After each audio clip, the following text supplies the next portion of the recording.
some of the things I think that we're missing in the conversations I'm having is that we'll call it individual development.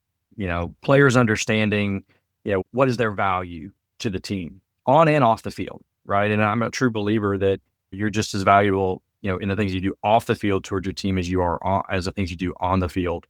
And I really think that missing that piece doesn't give you the best opportunity to be successful on the field in your formation or your strategy or all of those things, because players maybe don't understand what their true role is. They have an idea, coach has an idea, but maybe that conversation hasn't happened. Welcome to the How Soccer Explains Leadership podcast, where we explore leadership principles through the lens of the beautiful game. Welcome back to How Soccer Explains Leadership. Thanks again for being a part of the conversation that we get to have here. I'm Phil Dark, your host, and with me is my brother, my co-host, Paul Jobson. Paul, how you doing today, bro? Good, man. Always enjoy getting on the pod and having conversations about the beautiful game and how we all can impact it and the people that are in it. And really just after I get off this call, my job today is to go take the hoses off the exterior pipes of the house, the faucets, and wrap them. And we're going to bunker down. We're getting our annual, now becoming annual winter storm coming tonight. It's 55 degrees right now. We're talking about it's 55 degrees right now. And by like midnight, it's going to be freezing. It's just crazy, the fluctuation of it. But other than that, man, things are great. Kids are in full effect. Soccer, basketball, we're running it right now. So things are good. And you said before we recorded, we got to memorialize this. You said you had a first in Jobson history in your house the other day. What was that? We had a first in Jobson history. My second son, who plays basketball, actually was playing the position of center on the basketball team last night. I took a picture, sent it to my brother, and just said, "Hey, listen, the first Jobson in history to play the position of center on a basketball team." Those of you who don't know, we are not tall people. But I tell you what, you did a great job. You banged down low. If that's what you do, that's what they say. You banged down low. Yes, I like it. Did a great job. So I was proud of him, and that will forever go down as a first for the job. I love it. So it was good. You just got to use the body, which I'm sure he did well. Stay low. Well. Yep, that's right. Yeah, he's a soccer. He had some. He hip checked one guy that was coming in. It was so funny. Anyway, we'll get into it. That was amazing. Great. I love it. Well, you did a very creative Waco weather report there too. You didn't just go into it. You came around the end runs. That was good. Yeah. We don't normally do the report here, but it's been chilly for me here, and it's been 50, 55 degree highs, lows in the high 30s, which is chilly, right? Until I get a text from my daughter's father-in-law, and he says it's negative 55 degree wind chill. I realized it was 100 degrees colder where my daughter lives, and I thought, I can't complain. I still can complain, and I do complain because I'm old and I'm crotchety. So, but that's not what we're talking about today. Today we're getting into some. We talked about this last year where we were like, we just had a conversation one time, and we need to do this more often. We got to do this more often. And so I don't know if everyone else thinks that we need to do this more often, but we do. And you know what? We're the ones making it. So I hope everyone else is learning from these, and hopefully, you'll come back to us with some things that you would want us to cover, because these are some issues that we've seen in our lives and in our coaching and in our just, experiences that we think might help you out, and also that we just want to kind of run through and see how we can learn from each other as well. So, folks, on that note, if you have any comments, if you have any thoughts on how we can do this better, any guests that you want on, any topics you want to hear us cover, please reach out. You can do that. We have all that in the show notes. You can just reach out to us. Send me an email. You can do it on Instagram or wherever else you're seeing this. Make comment and rate and review the show. Also helps to get it out to others. But and I usually say this towards the end, but if you love this show and it's helping you, definitely share it with others as well, because I have no doubt they'll learn from it as well. So these are things that we've learned from. Hopefully you're learning too. So Paul, what are we gonna kind of jump into today? Yeah, we're talking about different topics, and try to be relevant, and relevancy is just based on what you're experiencing in the moment. It may not be for everybody, but just a common theme seems to be coming up for me. And as I've taken over as a director of a club, and becoming more of a coach of coaches in this new role, which is, I'm absolutely loving that. Along with some other conversations I'm having with other coaches collegiately, club wise, this theme just keeps coming up to my mind. And I think as winning becomes important. Maybe that's the reason. I think there are a lot of coaches that are focusing a lot on formations, strategy, things like that within the game itself on game day, maybe let's just say, and training for those things. And some of the things I think that we're missing in the conversations I'm having is that individual, we'll call it individual development. Players understanding, what is their value to the team on and off the field, right? And I'm a true believer that you're just as valuable, in the things you do off the field towards your team as you are as the things you do on the field. And I really think that missing that piece doesn't give you the best opportunity to be successful on the field in your formation or your strategy or all of those things, because players maybe don't understand what their true role is. They have an idea, coach has an idea, but maybe that conversation hasn't happened. So I wanted to talk, today, just kind of hash through that. There's a lot of different ways that this could go, but just something that's kind of on my mind, and we can go back and forth, and maybe it's helpful for some of our listeners. Yeah, no, I love this. I love this because it's so important. And it's why we do. I mean, it's really at the core of this show, right? And I think it's good for us to revisit it every so often. I know we've talked about it before, but just why we do this is, great conversations, obviously, but there's so much more to this game than X's and O's, than formations, than winning and losing, than whether you get a scholarship to college, whether, all those things. And then you talk about individual development, and a lot of people would go to, oh yeah, we do private training with a guy, and we do speed and agility training, and we do all those things, so we're good. But if you're missing the development of the human, and you're missing the development of team, and not, again, the way they play on the field will reflect how well they connect off the field and how well they know their role on the team, how well they get along with each other. Do they care about each other? Do they encourage each other? But also, do they know that they're, loved and accepted, regardless of how they play on the field? Right. And it goes back to that Graham Daniels. We've gone back to that how many times, right? But that achieved versus received identity. How can we help these kids have received identities? And we talked a little bit about this before last night. There's this girl on our team who I was sharing, like, during tryouts, she was lights out, just unreal. Freshman girl, never seen her before. I'm like, who is that? She's just taking people on every time. Boom, boom, boom. Get her into a game, and it just hasn't it hasn't been the same. She hasn't performed that level, and and she's crying a lot when she comes off the field. Almost every time she comes off the field, she cries, whether we sub her out or after the game. Great game, not great game, but she's always focusing on the negatives. And last night, I just sat her down and I said, "Why are you crying?" And I didn't say it like that. That would have been bad.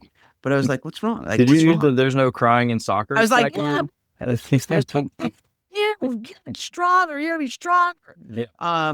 No, I just said, what's going on? She goes, my touch is just so bad. My touch is just so bad. She almost scored a goal in the game, just missed, like had some good things. And yeah, she had some bad first touches, but don't we all? But beyond that, it's like she focused on the negative, and she went there, and her worth was based on whether her touch was good. And anyway, that was just an example I thought of when you kind of brought this up. And there's more to that conversation, which I'll get to later. But I just want to kind of hear from you on, what are you seeing? You're getting across the board, seeing different ages, different levels, different coaches, different things, and then also being, from your Baylor time too. Like, what are some of the kind of the big picture and also some specifics? Yeah. I think as a coach, one of the I think the fun parts of being a coach, and probably a difficult part of being a coach, is that I think for your team to be successful, you have to understand every one of your players, what their strengths and weaknesses are. You need to be able to break that down on and off the field. The older the team, obviously, the more, I think, probably the more important, if you're collegiately, let's say teams that are kind of living together, right? A collegiate team or professional team where they're interacting as a culture, a higher culture, because they're living together.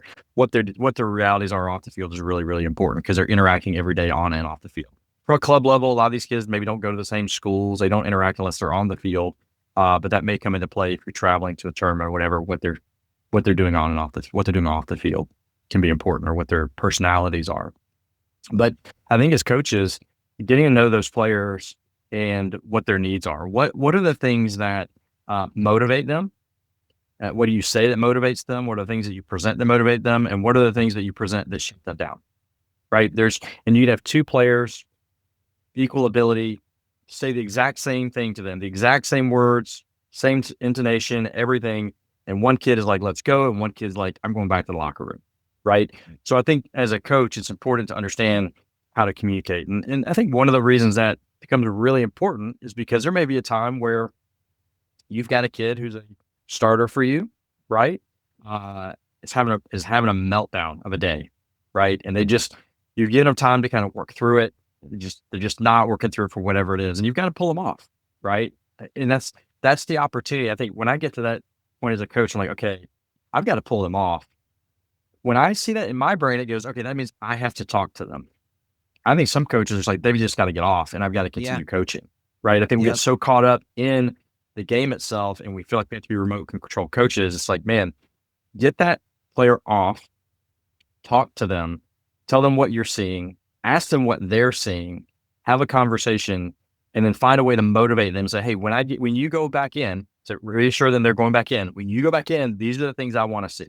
And it's probably not going to be, your touch needs to be great. You need to finish better. It probably, hey, I need you to dig in a little bit. I need you to get to the ball. I need you to communicate. Like some of the things that just kind of work them back into that. And again, each player's different, whatever. I think you get what I mean. But I think I just don't see enough of that. I just see, hey, off, next guy, next girl, whatever it is. Like, you can't get it done. This person will, and for most of kids these days, that doesn't work, So I think just as an encouragement to coaches, I think it's important to really get to know your kids. Some of the best ways to do that, obviously, are in training environments. Also, I think team dinners, getting the team together just to have a laugh, have some fun, can be really, really important. So, that's what I think. I think with the player that you're talking about, like, the fact that you pulled her aside and said, hey, this is what I saw. That player doesn't see any of the good things that she does. So you've got to fill those gaps as the coach. Right now, we also know there's players on the other side. They don't see any of the bad stuff that they do. You got to fill that down with that player. So, absolutely. Yeah, there's that delusion aspect where you got to bring people down to reality. But the team we have this year, it's like, you go back to DISC, right? We've talked about DISC a lot on this show, right? And you talk about motivations and motivators, and you talk about some players are, driven to the point where it's got to be direct to the point, in their face, or they won't listen. They won't respect you. They might not listen even when you get in their face and are direct. That's really the only shot you got. Whereas the other kids, if you do that, you'll shut them down even more. And we have a team full of those where it's like, if we, one game, the head coach, he's very direct, and he was just railed into him at halftime about the negative. There was a goal that was scored, and he just railed in on that. And, he knew better because we've talked about it, but he still did it because he's like, well, it's not wrong. It's not wrong. He's like, am I wrong? It's like, no, you're not wrong factually, but you're absolutely wrong emotionally. And they went in we were down 1-0 at half, and they went in 2 goals, boom, boom, right out of halftime, down 3-0, and it's the game's over. And it was a game that, we could have done better, but it's that motivator. And when he did it, I'm like, ugh, what was done was done. So I tried to kind of fix it a little bit, but it was done. And that you could just see there, like a balloon, all the air went out of the balloon. And then the next day, one of the leadership team members, good for her, because she's not one to confront, But we said something to her, them about, I forget exactly what it was. She says, "Well, coach, just so you know, yesterday at halftime, you focused on the one negative of, it wasn't the one negative, but he goes, you focused on the negative, and that doesn't work with us." And it was like, good for It, her. A lot of those kids don't do that, right? But we need to know that as coaches. And the only way you're going to know that is because most coaches aren't wired that way, yeah. especially in today's game. Most coaches are wired more in that direct mode or very task mode. Mhm. And so they're going to focus more on task, which is why most of the stuff we don't focus on the individual development, right? Because they're focusing on tactics and they're focusing on how are we going to do this. And so a lot of it is learned behavior for coaches. And if you're not learning it, coaches, you're not going to be successful long term. You might have, teams that are good one year, but it's going to implode. It's like Jose Mourinho, right? He has 2, 3 years of success with the team, then it implodes. That's his pattern because it is just tactics. And even so, Mhm. even at that pro level, you need to care about the people. You need to care about their development. You need to figure out what it is. And so to kind of further that story with that girl is, we'll see how it works today and moving forward this season. It literally happened last night. But after the game, so I had that first quick question on the field. And then as she was getting ready, she was just sulking and just head down, crying. And I just said, "Hey, um, I got something to share with you." And she had her head down. I go, "Can you look at me? Can you look at me, please?" And she had her head down and she kind of looked, glances. And I'm like, this is important. And so she looked and I said, it was basically that received identity language without saying it in those words. But I said, you're a great player. You have a lot to offer. I said, but the one question I want to ask you is, did you do your best? And she looks and she's just like, yes, yes. And she was almost like defensive. I said, that's all you can do. You're asking yourself to do more than your best, and that's unfair to you. You can't. You can give what you have, and that's what you can give. But if you don't know that and you don't but they want, like, if that's the thing is, these kids feel like they're expected to do more. Mhm. Always more. Always more.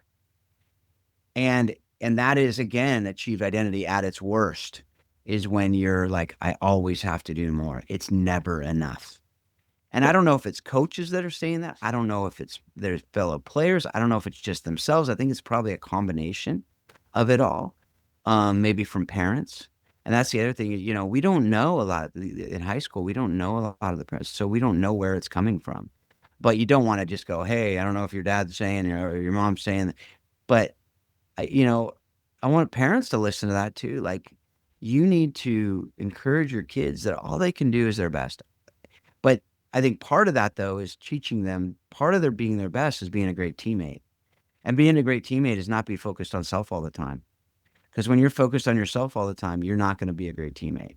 Mhm. So I think a lot of that goes into it as well, is that individual development. So much of it is how can we motivate them? How can we encourage them? But also, how can we teach them to do that same thing for all their teammates?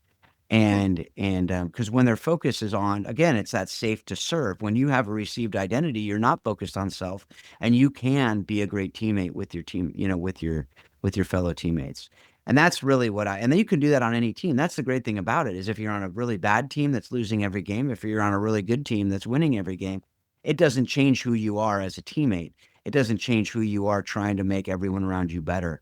It doesn't change who you are trying, just really seeking to love your teammates and helping them flourish on and off the field. So anyway, Yeah. that was a lot. Yeah. So, No, yeah, and I think, we talk about just the overall culture now with our kids, that it's, everything they see on social media is everybody's best, and I think there's some of that, you know, uh, the comparison trap, right? yeah, And it's, just seeing what other people are doing. But I mean, but there's a difference of like a kid trying to hold themselves to a really high standard, which is okay. But to absolutely. your point, like, what did you do? Did you do your best? Okay, then I can't ask any more of you, right?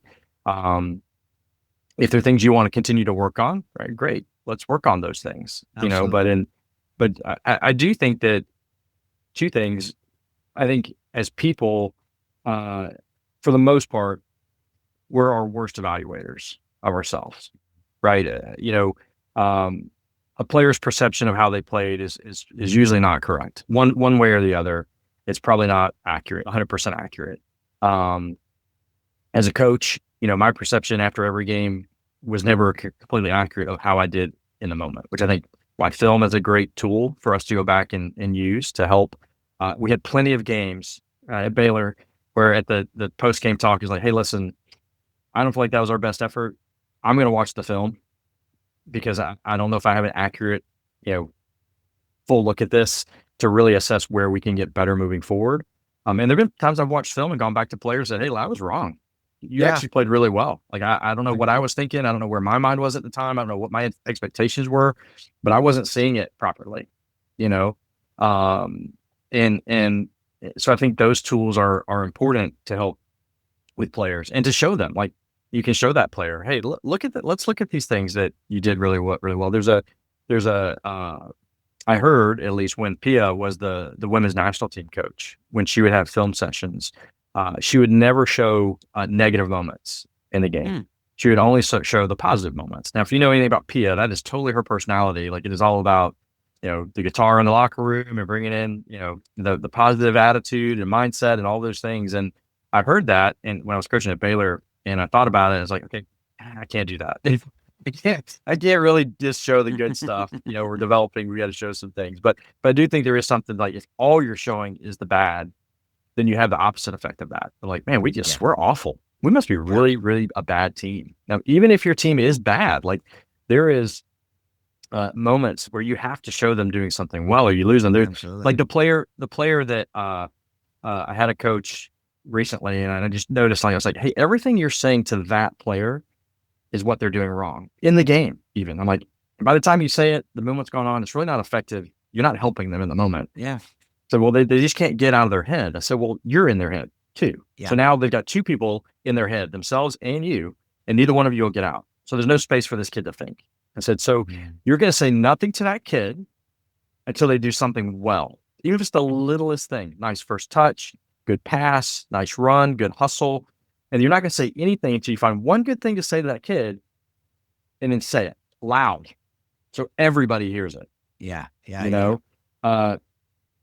In that moment where, after the frustration of the coach, right? Like, when it happens, it's somewhat magical, because you almost see the kid be like, what? Where did that come from? But we've got to take that as coaches.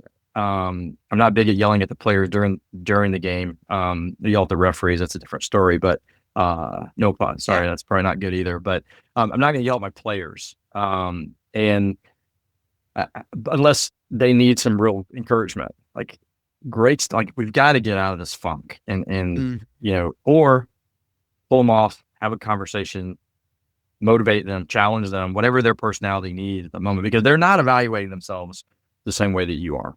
And I think to be able to do that properly, and again, not that coach that I'm referring to, they don't then all of a sudden have this instant credibility with that kid. They've just had a moment. But how do you build credibility like that so that the words that you say from the sideline really matter, are the things that you're doing off the field, whether it's in a training session or, a one-on-one with their parents or whatever that may be. You gotta buy some street cred with these players now. And I think that there's buy-in. Yeah. And I think that's a challenge now at the college level, when you've got kids leaving every year, to really establish those relationships to get the most out of players. It's really becomes difficult. But at the club side, at the youth side, when you've got the opportunity to be with kids for a really long time, you've got a great opportunity there to make a massive impact on them if done the right way, not only from a soccer perspective, but just as a human being. How do they grow up to be great leaders and people in our communities when they get older? So it's a big responsibility, but I just think we've talked about this before. You think back to when we were kids, and some of the greatest people that made an impact on me were my coaches. Thankfully one was my dad, but I had other coaches that I can still think of that were just massive impacts in my life. And It's not soccer. I can't think of one thing those folks Totally. really taught me about soccer.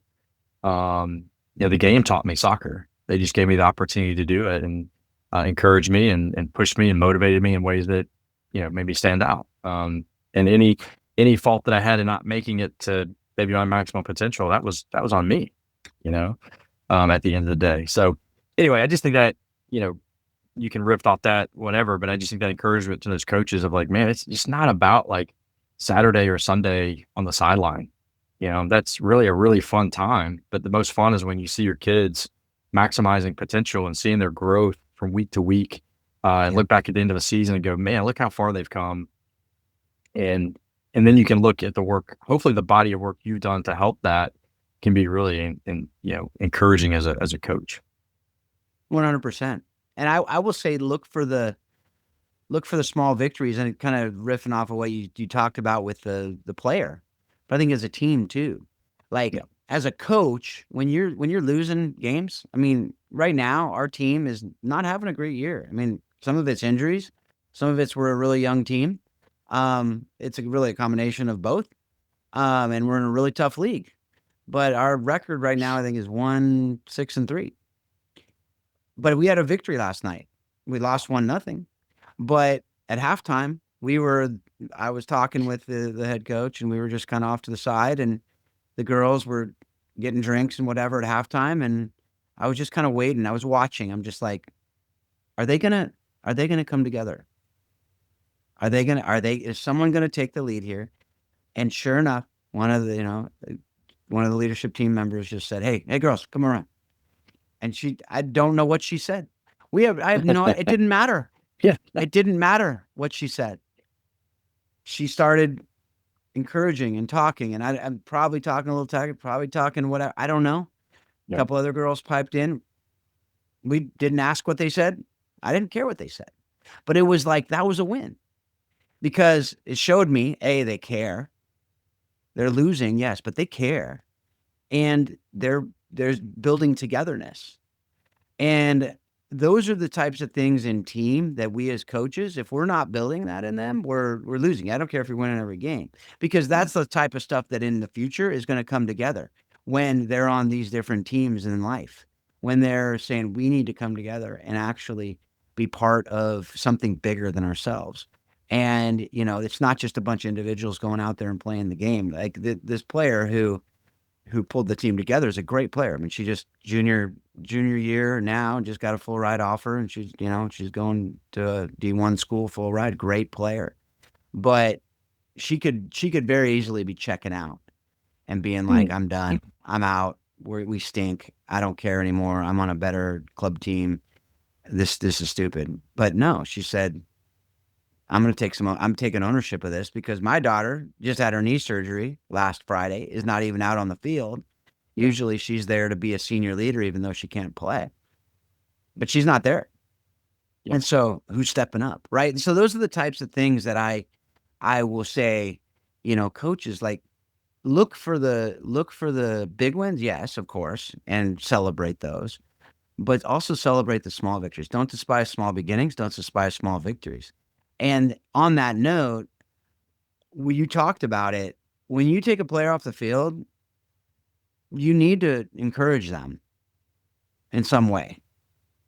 Whether, not just a fist bump, hey, good job. They're like, whatever, that doesn't mean anything to me. Find one good thing. If you have something to talk to them that they need to work on out there too, fine. But as my wife talks about, the teacher sandwich, it's real. Start with something positive. Encourage them, especially if you have kids who are in their own heads. Have that positive, and then say, and also, you have this thing that it could make you better. Could make you even better than you're doing if you do this, right? Not, hey, you've had these 3 mistakes and that's why you're off. No. Even if you don't say, hey, you should start, hey, you're going to get, when you get back out there, here's something to do. Yes, but start with, hey, man, great job on that. When you made that run, that was an amazing run. Like, it didn't get to you, but I saw you made that run, and you've got to keep doing that. And, next time you get out there, there's this other thing that, whatever. Don't say first touch stinks, because that's not something they're going to be able to fix when they get back out there. You know what I mean? Like, don't tell them something they can't fix when you get back out there, because it's not going to help. Mhm. So anyway, those are things that I think every single player in the world can work on their first touch. Yeah. Right. So, most kids in the high school years are not going to have a stellar first touch. The ones Yeah. who do are probably getting a full ride somewhere and whatever. Yeah. Anyway, Yeah. that's just kind of Yeah. what, and I Yeah. don't think, yeah. Before we move past that, you said something that struck a chord with me that, that I don't want to pass over, because you said it and I agree with it. I think sometimes as coaches, the easy way out is just to say, hey, good job. Mm-hmm. Sometimes we say good job. Like I remember at Baylor, we had a season, not a particular season, but a season of time where we would challenge each other. Like, was that really good? Like when you just say good job, like to the players, even like, hey, like you're yelling good job. Was that really good? Or you like, I know you're being encouraging, but like, are we encouraging bad behavior? Are we encouraging the wrong things? Like, and as a coach, it can be a cop out. Kids coming off, hey, good job. Like, and the kid's like, why'd you pull me off? Yeah. So if it is good job, kind of what you just said, if it's a good job, say, hey, that was a nice, great job, great run, man. That last run, hey, I want to give you a break, whatever it is. But like, hey, Yeah. but I Yeah. want to talk to you about some other things in just a second. Get some water, cool off. Yeah. But I think the good job, like, don't let that be a cop out. I'm like, yeah, I tell my players when they come off, they do a good job. I'm like, so every time your players come off, they've done a good job. Right. Right. Okay, let's talk about your substitution patterns. Yeah. Yeah. But I think it seems silly, but I think all of us as coaches, including myself, like so guilty of like good job.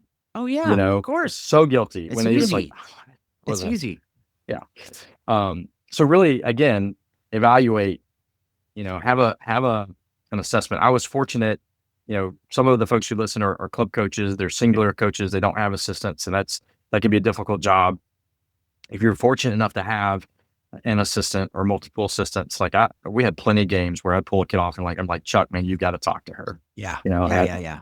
I can't, or even if it was a defender and he handles the defenders, I'm like, hey, we're talking about this on the sidelines. We've got to get this. We've got to fix this. You've got to talk to her, and using your sense. I listened to something today or yesterday and somebody was talking about a former player and he remembered when he was like 16, he was part of an EPL team, like culture. And he just referred to the three coaches that they had. The manager was like hardlining, like, no forgiveness, just bully of a person that like, that's how he got the best out of people.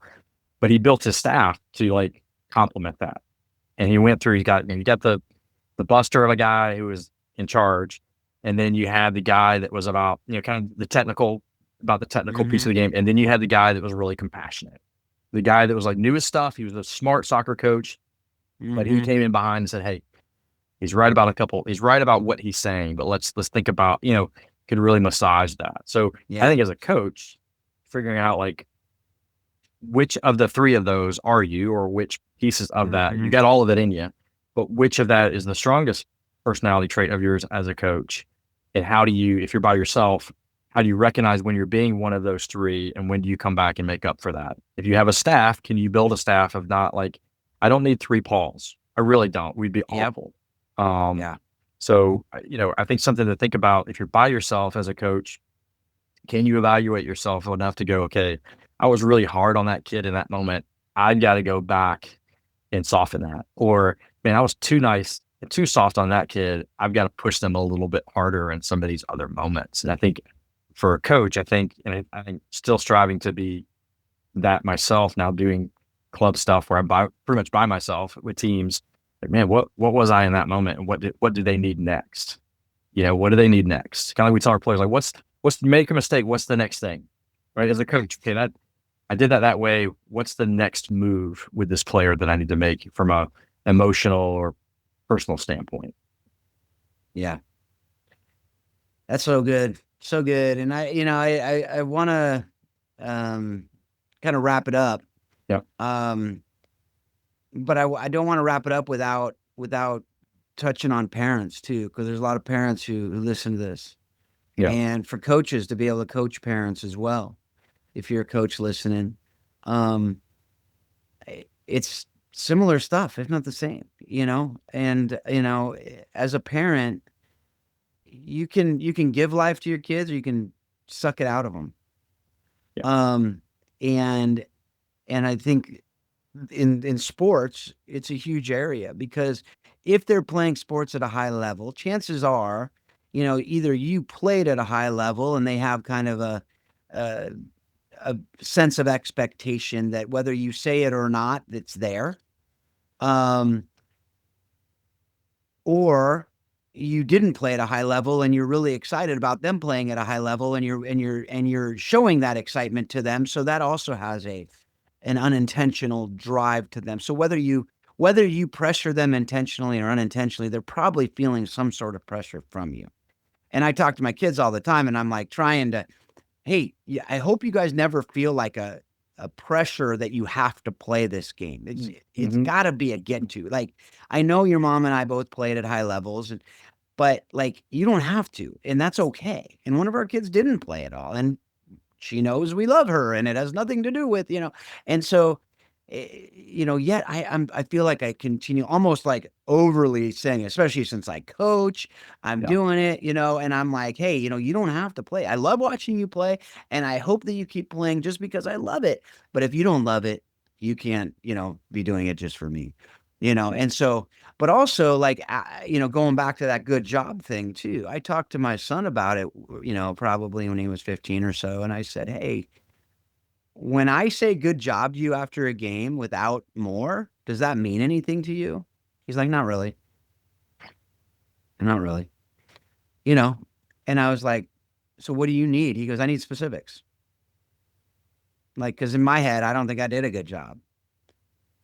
I had like this mistake and this mistake and this mistake, and I go, yeah, but what about this and this and this? He's like, yeah, that was fine too, but it just wasn't a great game, and he was always really hard on himself. And so again, knowing that about him, I also have the other kid who's like thinks he was, messy out there, and I have to, knock him down a little bit and be like, hey, you know what? Like, you had some good things, but you also tried to do too much in this, and like, I don't want to be too negative with him, but also like, again, you got to know each kid and know like, hey, what do they need in this moment? But to study them, and to also know that, your job is not to be their coach. Even if you're their coach, when you're home, your job is not to be their coach. Your job is not to be their, motivational speaker, that's blowing smoke to them. Your job's also not to be their harshest critic. Your job is to be their mom or their dad, and to love them and encourage them and to build them up, and to know how you can do that best. And so I'm not going to try to stay here and here's the answer and here's how you do it, because I don't know. I don't know your kid. I don't know your relationship. I don't know your wiring. I don't know all of that. But to be aware that what you say has impact, what you say, you can help, encourage them and the most probably of anybody, and you can also damage them the most of anybody. And so be aware of that. And it's not like, oh, pressure, pressure, pressure. No, but it's a gift. It's a privilege, right? You have that impact on your kids. But I think at the core, if it's a have to for them with soccer at all or with any sport, that's a no. It's gotta stop. It's gotta be a get to. It's gotta be a get to. And there'll be moments where it's duty and they just gotta push through. And, I'm not saying like if they start a season, you gotta finish the season. I totally agree with that. Like, unless there's some very massive extraneous circumstance. But for the most part, like, how can you encourage them to love it, for what it is, which is it's a game, and it's a game they can learn a lot from. So how can you help them learn those things? Yeah. That's great. I'm totally on board with that. A couple things to add that I would say is, there are there are some academies in Europe, and that when kids train, parents aren't allowed near the field. If they're allowed in the stadium, if they're training in a stadium, they may be allowed at a higher level where there's no communication really allowed with the players during a training session. We're getting to a point, we've heard of parents need, blow pops on game day because they're not allowed to talk.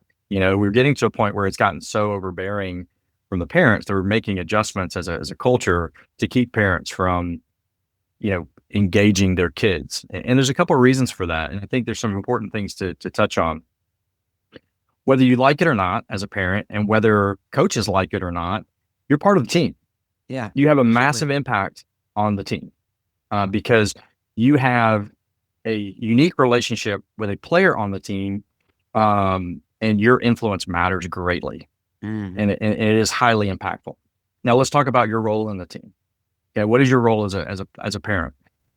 If you're a coach, like we are, your role isn't any different. Your impact can be a little bit different, though, right? You know the game. When I talk to my kids after a game, and I would say, "Hey, great job! I thought you played hard. I thought you played well. What did your coach think? What did your coach say to you?" Because I want to support what the coaches are saying. Because again, the coaches from a soccer standpoint are the experts. They're with them every training session. They're with them at every game. They're having conversations, hopefully, with your kid that you're not having from a soccer perspective. Yeah. They know the dynamics within the team themselves. So for you to come in and give advice on certain things, one, is that what the team's trying to accomplish with your player? Again, back to the coach, also communicating, do your players know their value? Do they know what they're supposed to be doing on and off the field? Okay, then that gets communicated to the parents. That helps this as well, coaches. And parents, if you don't know, it's okay to ask, hey, does my kid know their role? And again, based on age, I'll always say, encourage your player to talk to coaches first, right? Start building that even at a young age. Hey, ask your coach, talk to your coach, ask your coach. But I think as a parent, kind of know your role. Okay. Do you trust your coach as the soccer expert? Okay. Most parents are not soccer people. Maybe they played a little bit, but their profession is not soccer. Most of your kids are playing for coaches that are professional coaches. They're getting paid to coach. Yeah. Do you trust them with that expertise? If you do, then let them do their job. Okay. Let them do their job. If you don't, then you need to have a conversation, right? You don't trust them. Trust is a big thing for me. Yeah. But I would just start with that. Like, do I trust my coach? Okay. I mean, we do that with our own kids, because I have opinions. I'm a soccer coach. I'm a professional soccer coach. Yeah. I have opinions. Yeah. 100%. And I have to, and I'm a director. I'm a coach, I'm a director, and I'm a parent. And I have to be very careful which pair of pants I have on that day when I'm talking to these coaches. And I handle it differently. Hey, I'm coming to you as a parent. Hey, I'm coming to you as your director. I'm coming to you as another coach. But parents, I would just really challenge you to say, hey, I understand you're a part of the team. Your role is to support your child and give them the best opportunity to be successful on the field. The other thing that I would say to parents is, what are the values you're trying to instill in your home into your children? Okay. Is the value on soccer ability? Probably not. If you really break it down, that's not the value. What is the value you want on your child in your home? If soccer was gone, sports were gone, what would be the most important things that you want that child to accomplish in life? Okay. Then those are the things that you need to encourage when they step into practice, when they step onto the pitch, when you release them to their team. Hey, my kid gets out of the car to play basketball, soccer. That's what I say to my kids. I don't know if I'm right or wrong, but I'm not saying, and very much want to say, hey, I need you to, finish better. Hey, you got to make free throws today. You got to make free throws. You're on the line. You're 0 for 6 the other day. You got to make free throws. If I say that, all he's thinking about is free throws, and he's going to go 0 for 9, right? But it's, hey, in our house, you're going to work hard. No matter what you're doing, win or loss, you're going to work hard. We're going to instill that. So that's important in my household. What are the things that are important in your household, and how can they use the soccer field, the basketball court, the athletic arena? How can they use that to grow the things that you want to be important? Okay, they get back from practice. Hey, last night, basketball game. My kid's playing center because they don't have some players there. I'm like, hey, man, I felt like you gave your all tonight. Did you feel like you gave everything you had tonight? Yeah, man, I think you guys got the best result you could have. Now, you lost, but man, you guys gave it all tonight. That's important to me. So we're going to encourage that. So I would encourage parents to say, hey, sport is awesome. I love to win. My wife and I are some of the biggest competitors you're ever going to meet. And we have to hold our tongue a lot. But at the end of the day, if they get the message of work hard, when sport is over, they're going to work hard. For us, our faith obviously is very important. Phil, obviously you as well. Yeah. Like what are we instilling in that? Did you show the love of Christ today on the field? I saw a moment where you did. I saw a moment where you didn't. So we're not as good at that part of it as I'd like to be, but that is something like, hey, what's important in your household as a family? Encourage that. If you want to feel part of the team, that's what you can impact. and your coach will probably appreciate that. So anyway, soapbox for me, That's so because good. I see it, like, I falter at it as a parent numerous times. As a coach, I thoroughly appreciate it when parents get it. And I think that could be just, I'm glad you brought the parent piece because it's so important. Plays such an important role. But trust the experts. I even tell my coaches, I'm like, hey, sometimes, like, you need to realize, like, you are the expert in this. You're the paid professional, right? When you go to the doctor's office and they're the paid professional, you listen to what they say, right? And you're not giving them, what you read on the internet as telling them what to do. So I think coaches need that same respect, as the professional from our parents, and encouragement as well. So Yeah. soapbox, stepping off. I love it. No, I'm glad you went through all that. That was so good. And, and I just think of it with my son. He's on, a few different teams, high school team, club team. He's playing on a couple different club, like different levels. He's playing up on one team and another team. And he has the teams that he loves playing on and the teams that he's not thrilled playing on. And he just got moved up to JV from Frost off, and he's like, I don't know the guys on the team. And I said, here's the thing. Like, and I know, like, some teams you'll know the players better and you'll have more friends, whatever. But at the end of the day, you should be the same exact person and player on every team you play on. And that's someone who's going and loving his teammates, trying to make everyone around him better, and giving your best in every time you get on that field. Like, that's what you can do. I don't care where you're playing. I don't care if you're playing on a field in Honduras with a bunch of kids you've never met, or if you're playing in Old Trafford for Manchester United someday. You should play the exact same way, playing hard, being a great teammate, loving your teammates more, serving them to help them be better. And if you're doing that, like, you're winning. And you talk about the values, like, those are our values that at the end of the day, whether he has soccer or not, I want him to be someone who makes everyone around him better, who loves well, like you're saying, sharing the love of Christ, modeling. Like, I mean, that's what Christ did. He helped everyone around him be better, helped everyone flourish. And, obviously we have our beliefs on what that is and so on and so forth. But, like, how can he encourage? Because otherwise he's going to be so self-focused. And if he's not winning, it's going to be bad. If he's not playing super great, it's going to be bad. It's whatever. But this way, even if you're not playing super great, you can make other people around you better. Yeah. And so what does that look like? So anyway, you got a last word you want to finish up with?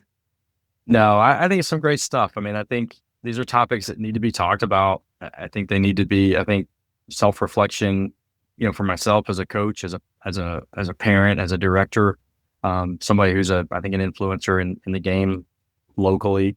I think these are messages that we need to be able to communicate as coaches, as directors, to our parents. What are those expectations? Because you can sit here and listen to this all day long and go, yeah, I agree with that, and then do nothing about it. Or absolutely disagree with it. That's totally fine too. But I think if there's some value there, how do you best implement that into your own program? And I mean, I'll throw out, I love talking about stuff like this. So if there are things that people, they want to reach out, they want to talk further about this, or email, I'm happy to, these are discussions I love having. This is how I get better as a coach. So, if coaches have, want to reach out about some of that, I'd love to be a resource for that. So, in saying that, I think this has been a great conversation, and look forward to maybe hearing from some folks, or not, or at least you'd like, maybe just try some of those tools yourself. Yeah. I'll put Paul's email in the show notes, and you can send him out an email if you want to take him up on that. We also have a lot of other stuff in the show notes. Warrior Way, you see Paul sporting the Warrior Way gear. We got warriorwaysoccer.com. And lots of cool stuff there. If you want to check that out in the show notes, you got the Providence website, and Nations United. If you're interested in World Cup 26 and some tools for the church and strategies to make disciples, you can check that out on our show notes as well. But as we always talk about, I mean, especially with something like this conversation, if you have coaches that you think could you just don't go up and go, hey, you got to listen to this because you stink. But I think that's not the right approach. But, like, to be, hey, I listened to this podcast, and then, you know what, I learned a lot on this. I know I learned stuff from Paul today, like, that I want to share with different people. And so to be able to share this with coaches, with other parents, with directors of clubs, different people. Like these are the types of conversations why we want to have them. We want to help you. We want to help others. So with that, definitely check out the show notes if you have any. If you want to check out what the different things we referenced on this podcast. Check out the other episodes we've had recently too, and throughout the podcast. There's so many conversations like this. If you're new to the podcast, definitely check those out. But as always, we hope that you're taking what you're learning from this show and you're using it to be a better parent, a better coach, a better leader, a better spouse, better at everything that you're doing, better player if you're a player on the team. And you're better in everything that you do because of this show. And you're continually reminding yourself that soccer does explain life and leadership. Thanks a lot. Have a great couple weeks.